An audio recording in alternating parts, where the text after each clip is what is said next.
want to know something? I haven't done one of these indie preview videos yeah. in a while, but I had to take time out to talk about Queen's Domain, because Let's it's watch probably this. the closest thing to a Kingsfield 5 that we're ever going to get. I mean, the title alone is basically just an inversion Other of than From Lunacid, like Software's I was old saying earlier. series. Lunacid is Instead like of a the Field of a King, we have spiritual the Domain successor of a to Queen. Clever. Kingsfield. Queen's Domain isn't just a simple derivative practice in From Software worship, though. It's got style and personality all its own just underneath its Kingsfieldian coat. There have been several superb Kingsfield-likes from indie devs over the last few years. Lunacid, Monomyth, Verho, Labyrinth of the Demon King, basically anything from Majular's Kingsfield-like video. But I don't know, something about what developer Freshly Baked Games has crafted here feels both authentic to FromSoft's classic legacy, while at the same time pushes the Kingsfield design in exciting new directions. In development, I like how it's like, the graphics are like somewhere between PS1 and PS2. For over 2 years at this point, the free demo on Steam is only a small slice of the opening area. See what I'm talking about? Yet it's packed with so many surprises and so much to discover for those that fully explore.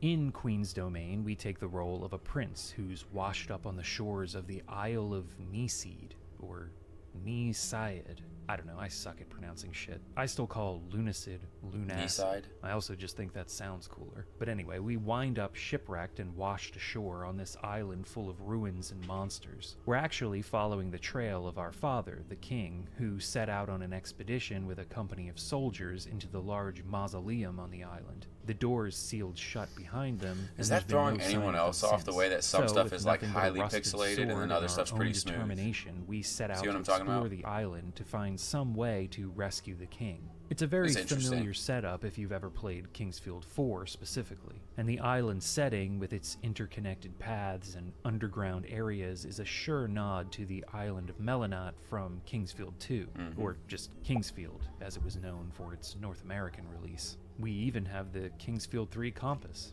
Despite those I totally played all of the geographical Kingsfield games and cosmetic on, similarities, the emulator. setting That and was like vibe one of of the funnest Queen's fucking- Domain it's feels so less fun. gloomy than Kingsfield's. The You just forested strafe the island whole is time. lush and colorful with moss and In vines combat. on rocks and stone structures. I was getting some Eco and Shadow of the Colossus vibes from some of the environments and architecture. There's a ton of detail packed into every corner of this place. The graphics have a PS 1.5 level to them. Not quite as crisp as a PS2 game, but more detailed. Wait, did he say it? 5 level packed into every corner of this place. The graphics have a PS 1.5 level.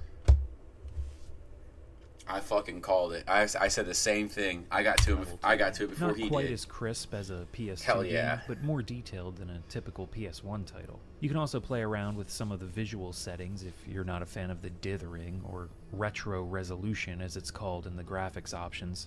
And you can sharpen up the image if you want. I kept everything default for this footage. The music is also fantastic. The Kingsfield series had some absolute bangers that still get stuck in my head, even though it's been years since I've last played them. And Queen's Domain seems to be up to the task of crafting moody backdrops to all. He said that the soundtrack for he was talking about the soundtrack for Kingsfield, especially Kingsfield 4. That goes so hard. There's like slap bass and there's so much. I would recommend finding a way to play it, 'cause it is kind of expensive, like to go and buy physical. So just like, download the emulator and play the ROM or ISO, whatever the fuck. Dude, that game is so fucking good. The music, the environment, atmosphere, everything about that game. And if you like Dark Souls and Demon Souls and all those fucking games, you will feel every bit of, which is crazy. You will feel every bit of Dark Souls through a first-person view on that game, except for like maybe roll dodging or something, right? And then what's crazy is like a lot of stuff that's attributed to Hidetaka Miyazaki, the guy that made them, the Dark Souls games.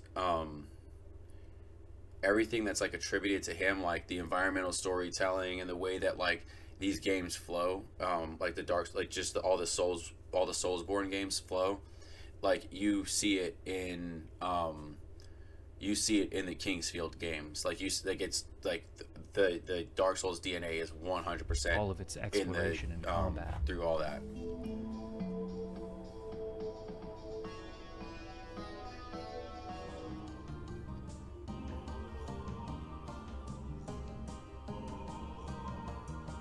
The visuals and soundscape creates a vibe that, on the surface, harkens back to the From Software classics, while still managing to establish its own identity. And that's a theme that runs through every aspect of Queen's Domain's design, both in its presentation and gameplay. We have a stamina bar that drains completely after one attack, with subsequent swings being weaker depending on how full the bar is when we attack mechanic. again. Holding the attack button lets us charge up a more powerful blow, the strength of which, again, depends on how full the bar is when we let go of the button. Weapons also have unique secondary attacks that can be performed. Our rusted sword, for example, does a quick forward thrust. A spear, we find, does a slash, and a wooden club does a powerful overhead swing. Speaking of those three weapons, they offer three different damage types: slash, stab, and smash, which are actually called slashing, piercing, and impact in-game. Enemies are, of course, weak to different damage types. The common ladybug-like ratty bugs are that is so weak to disgusting. slashing. The quick-hopping chickets are weak to piercing, while the shambling skeleton warriors are weak to impact weapons. I also have to say that I love these goofy enemy designs, smashing together two different creatures and just calling it that. It's so good. And while they look dopey when you stop to admire them in the bestiary, while playing, they're a genuine threat, and that dichotomy just works so well. I can't The fucking chicken thighs on the cricket is getting me right now. how much I love it. And This it's game was just sick. another aspect that gives Queen's Domain its own personality.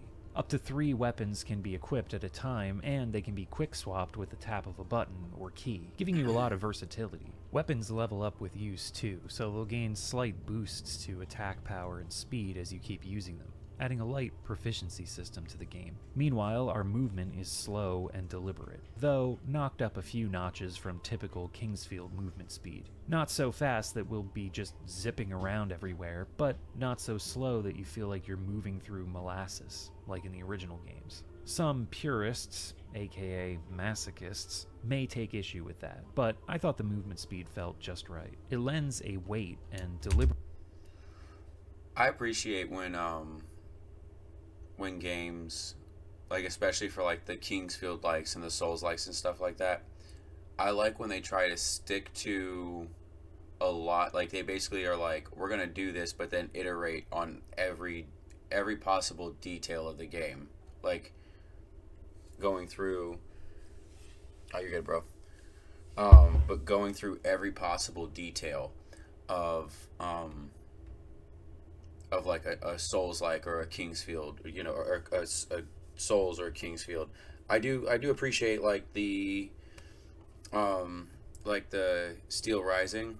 I actually do really want to play Steel Rising, but Steel Rising and what's the other one that I was thinking of that we were talking about a minute ago? Liza P. Those are like full on departures from like what the vibes and the aesthetics of like Dark Souls and Soulsborne and all that stuff. They maybe are, I don't know, maybe Liza P actually like aesthetically is closer to Bloodborne. I don't know. But I do like this so far about how they are iterating on every piece of like to the combat. a Timing and Kingsfield positioning game. are key.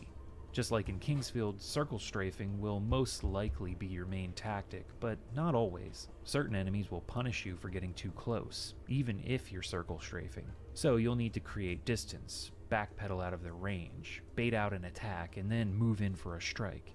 Animations are well telegraphed, and figuring out how each enemy attacks and how best to approach them is fun, and not even that punishing if you mess it up. Consumable items such as dry herbs and elixirs are used for healing. You can only hold 9 at a time though, which felt like a fair balance. There are also stationary type enemies, like the Forest Eye, which hide in high up places and shoot lasers. They remind me of the stationary Watcher enemies from Shadow Tower. Yeah. How do we deal with these nuisances? Well, this is where Queen's Domain gets interesting. Ranged weapons. Now, on the surface, that Oh, doesn't those are sound fucking so throwing interesting, knives. I wasn't but even paying it's in the attention to mechanics that. of how That's so ranged funny. weapons work I thought it that was make just like them a little like special. quick On a stabby little rock knife, like offshore, weapon. a short ways into your exploration of the island, you'll find a dagger belt Oh, that's Kingsfield washed or you can ashore with jump. the wreckage of your ship, allowing you to toss throwing daggers. These are not consumable items, though. The belt is magical, and the daggers replenish after a short cooldown. The dagger belt can hold. Another thing that's so cool. I how do I put this? Stuff like that, like knives and things like healing items, I think, like you can go and scavenge for them, whatever. Stuff like that, maybe like limiting your supplies in like a certain time span. That's fucking genius. 3 daggers, with hints that it can be upgraded later on. The replenishing projectiles are a godsend, because hard-to-reach enemies are abundant in this game. Instead of making it so you need to constantly be searching for or purchasing consumables, the fact that It's like the Smith script daggers and the Smith script weapons from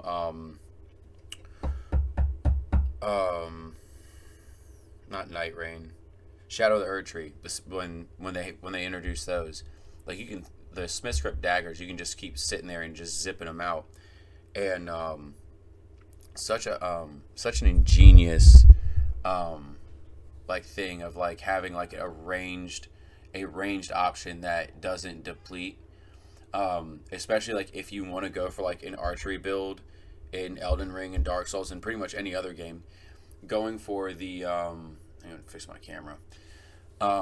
Going for those ranged options winds up being like super, like it comes at a detriment to having, because like you might have to go and like spend resources on like constantly refilling your like your arrows or whatever the fuck, or just your ranged like weapon items.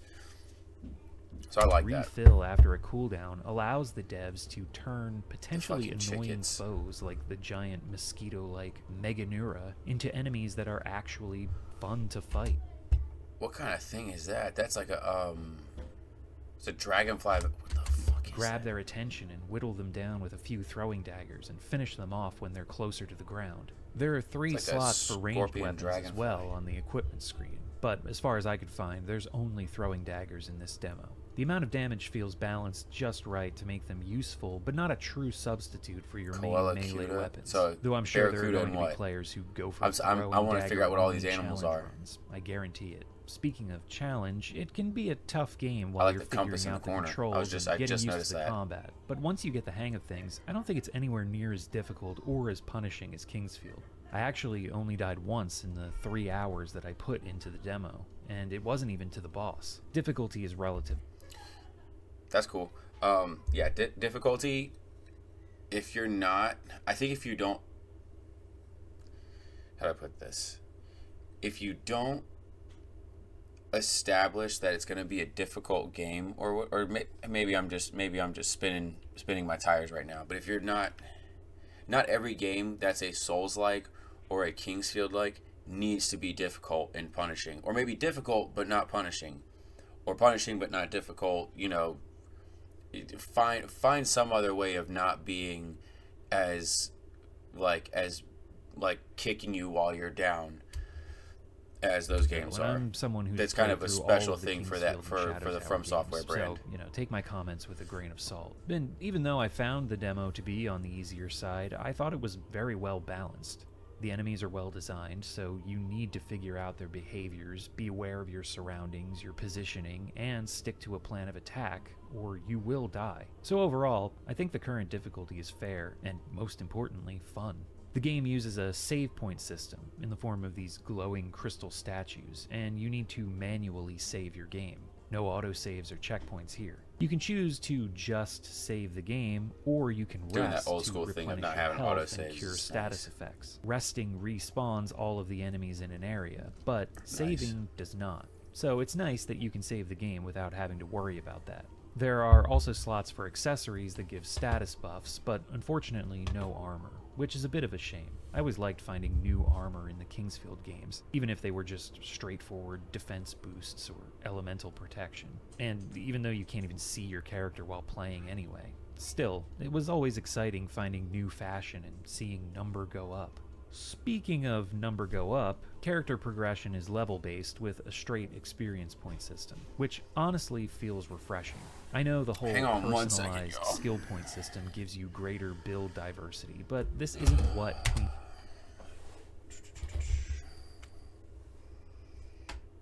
not going too far.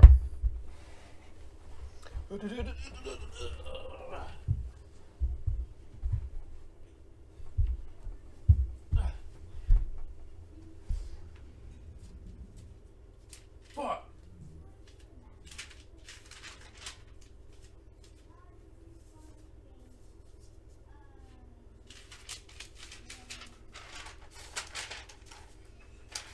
Okay, do I have a pen? Well, where'd all my fucking pens go?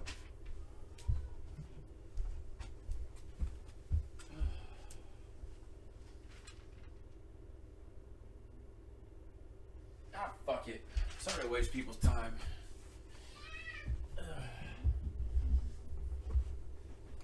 I think it'd just be hilarious to use a clipboard while watching videos.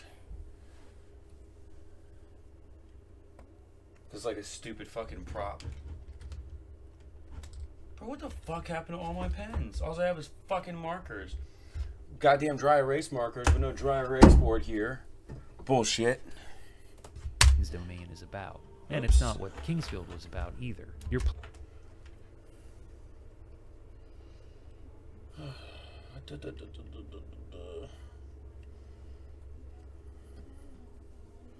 playing a specific character, and having your stat increases doled out evenly at each level potentially allows the game to retain more of a balance throughout. Sure, you can grind and power level, but I think a traditional experience-based level system eliminates the issue a game like Lunacid had, where you could just dump points into agility and magic and run around like some kind of mad wizard Sonic. Yeah. Don't get me wrong, that was fun, but it didn't make for the most balanced experience. So yeah, I don't know what others think, but I'm down with the traditional level ups and stat game. I think a lot of times when people go on about balanced experience, like he just said, it's like it doesn't make for a balanced experience. Is it fun? Am I having a good fucking time? Then it's a good fucking time, and that shouldn't, like, balance shouldn't matter at that point. It also looks like there are going to be magical weapons or a magic system. Well, what the of fuck some was kind that? in the It also looks like there are going to be magical Those are weapons. the fucking those, they're not demi-humans, are they? Are they demi-humans? No. The misbegottens, the scaly misbegottens. A magic system of some kind in the finished game, but there's nothing to play around with in the demo. Totally stole it. Nothing that I found anyway. The goal of the demo is to find a key that unlocks the first boss, leading to a cool new weapon that we don't get to take as the demo fades out The just Master before Sword? we reach for it.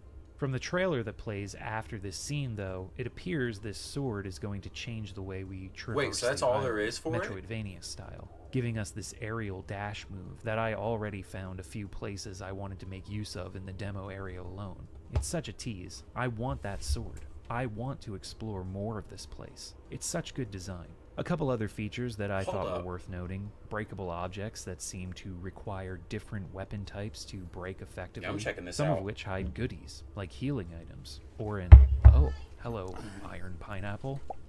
Enemy numbers and positions change after performing certain actions or reaching certain objectives. So that was really The person who made this game is definitely a Souls community neat to fan. see. I hope I love Iron performing Pineapple's certain videos. actions or reaching certain objectives. So that was really neat to see. I hope the devs find some fun ways to play Yo, around what's with up, that in the finished Makoto? game. There were also skeleton ambushes.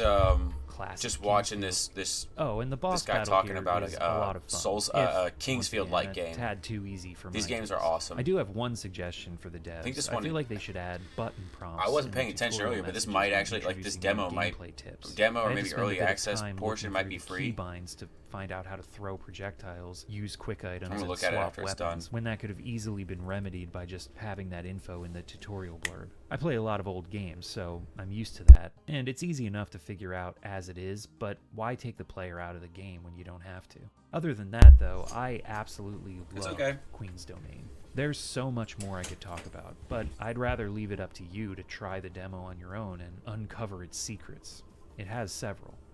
I started this video off saying it feels as close to a Kingsfield 5 as we're going to get, but after playing more and writing this script, crystallizing my thoughts on it, I actually feel like it's more like what FromSoft themselves did with Shadow Tower. Queen's Domain feels like it could have been another spin-off series from the studio, using the same gameplay template, yet coloring outside the lines with its own stylistic flourishes. I can't wait to see the finished product and explore more of the Isle of Meseed, or wherever the hell I am. So, until next time, Queen's Domain. Check it out. Dungeon Chill. Out. Dungeon Chill. This is a good video. I like this, and he's getting a like for a multitude of reasons, but Dungeon Chill has a ton of great like analysis on like a lot of the a lot of horror games, a lot of like the FromSoft Japanese stuff. I think he did one on Shadow Tower. Yeah, Lunacid. I think he was actually the one that I watched. Got Lunacid and Monomyth, like like I was let in on from him. Where is it? He has an Echo Knight. Yeah, Echo Knight. There's Echo Knight Beyond. Yeah, his this Kuon video was great.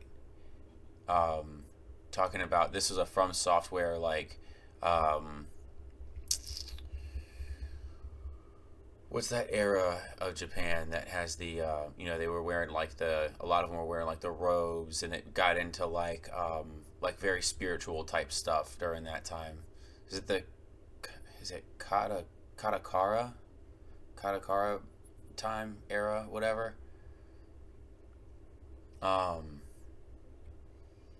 Yeah, more Echo Knight stuff. He actually this guy has great videos. Am I subscribed? Yeah, I'm subscribed to him. He needs more subscribers though. He makes so many great videos. But let's real quick. I want to, before I forget.